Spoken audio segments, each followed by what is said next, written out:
স্বপ্ন পূরণের আরো কাছে সুমিত সোম। বাংলাদেশের জার্সিতে অভিষেকের ম্যাচ খেলতে নামার আগে যেসব ধাপ সম্পূর্ণ করতে হয় তার মধ্যে একটি অন্যতম কানাডার সকার অ্যাসোসিয়েশন ছাড়পত্র পাওয়া। সেই ছাড়পত্র আজ পেয়েছেন কানাডার প্রবাসী মিডফিল্ডার। সমিতের ছাড়পত্র পাওয়ার বিষয়টি নিশ্চিত করেছেন বাফুফে সহসভাপতি ফাহাদ করিম। তিনি বলেছেন, আমরা মনে করেছিলাম এটা হয়তো আমরা সামনের সপ্তাহে পাবো। সাধারণত 2-3 সপ্তাহ লেগে যায়। হামজার বেলায় প্রায় 1 মাস লেগে গিয়েছিল। আলহামদুলিল্লাহ আজ সকালেই আমরা পেয়েছি। মাত্র 7-8 দিন লেগেছে।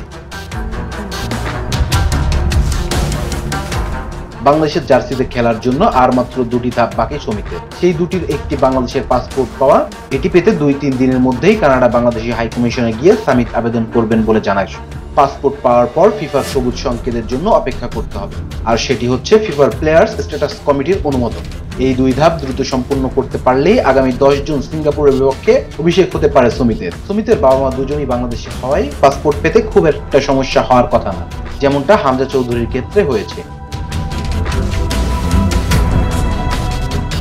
গত 25 মার্চ ভারতের বিপক্ষে অভিষেক হওয়া লেস্টার সিটির সাবেক মিডফিল্ডার ইংল্যান্ডে অবস্থিত বাংলাদেশ হাইকমিশনের আবেদন করার পরপরই পেয়ে যান। ঠিক তেমনি কানাডা জাতীয় দলের হয়ে 2 ম্যাচ খেলা সামিতের জন্য পাসপোর্ট পাওয়া সহজ হতে পারে।